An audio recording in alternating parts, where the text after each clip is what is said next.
So we're making a frittata today. It's a very simple thing to make. You can have it for dinner, lunch, breakfast, anything.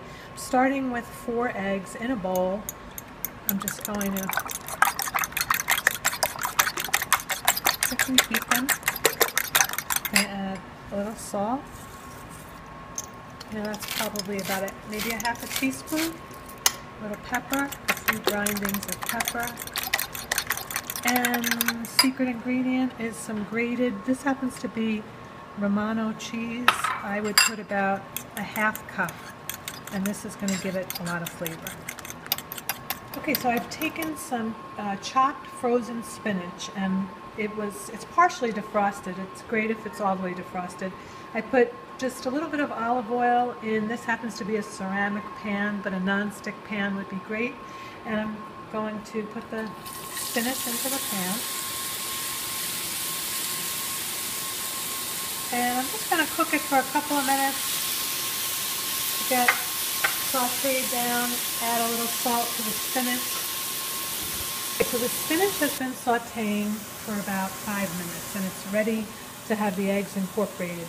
You can either pour your egg mixture into the pan with the spinach, or what I prefer to do to get a more homogeneous frittata, put the spinach back into the egg.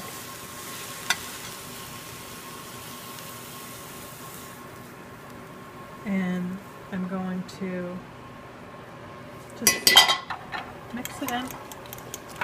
Now this will give you a frittata where there's spinach mixed into every bit of the egg. If I would have added it, if I would have poured the egg on top, that would have been fine too. There would be pieces where it would be more egg, or it would be some egg without spinach. Okay, so that's mixed well. I'm going to just add just a couple of more, a spoon or so of olive oil, and I'm going to pour the egg spinach mixture into the pan. And I'm just going to push it out to the edges here. Now you could add any vegetables to this frittata. Just like I was sauteing the spinach, I could have thrown in onions, shallots, mushrooms, any kind of leftover vegetable, and then I could have either poured the egg on top, or I could have mixed it in with the egg and then put it in the pan. Okay, so with eggs, you really always want to cook them at medium-low temperature, low to medium-low. So that's what I'm cooking this at, and I just really let it sit after I put it in the pan. And I don't want to scratch my pan, so I'm using a spatula. And if you peek underneath, you could see it's just starting to get light brown, which is really just how I want it. And now I'm going to show you, there are 2 ways that you can finish this frittata. One is if you have a heat-proof pan, you can put it into the oven at about 375, and it will just finish cooking just like this. There's another way that I'll show you if you don't have a heat. So one more peek, and it's looking good under there. It's a little bit set on top. This is really not the best or safest way to do this. It really would be great if you could just put it right in the oven, but if you can't, what you do is you take it and you're going to carefully slide it onto the plate, and then you're going to just as carefully flip it back into the pan. So it's a little tricky, but with practice you can get it. You might want to do it over the sink or something, or somewhere where you could, maybe even better, somewhere where you could salvage it if it slips a little bit. But be careful, you don't want to get burned. And then we're going to cook it on this side. It should probably be cooked in 5 minutes. So this frittata was cooked entirely on the stove top, and this is after we flipped it over. The underside is just light brown. It's perfect. Just touch it a tiny bit and it's firm, so it's done. If you were to have put it in the oven, it might have taken a little bit longer, maybe like 10 minutes until it was cooked through.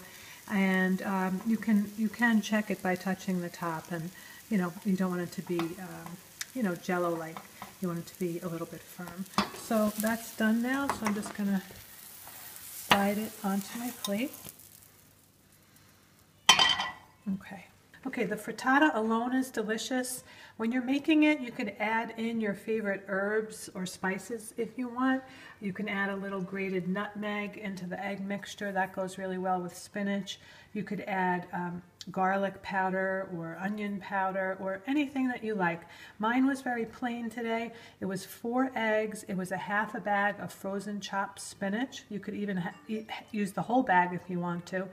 And it was some salt and pepper. So it's very simple frittata today. But what I'm going to do is I just cut up some organic cherry tomatoes. I'm just going to sprinkle a little salt, a little pepper. I'm going to squeeze in a clove of garlic.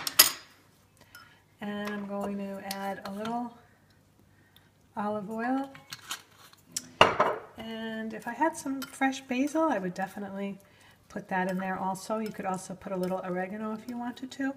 And then I'm going to just pour it on top of the frittata and just serve it like that. But of course, it's delicious on its own. Okay, so we've just eaten this for dinner and it was delicious. But I just wanted to add at the end that the cheese that I added in was grated Pecorino Romano. You could add Parmigiano Reggiano cheese, which has a lot of flavor and is delicious also. Or you can add your favorite GAPS approved, GAPS legal cheese. Or you can do it without cheese if you like. You could make it a dairy-free thing and it will be delicious. However you do it, as long as you add, some salt and some pepper, and the more vegetables the better.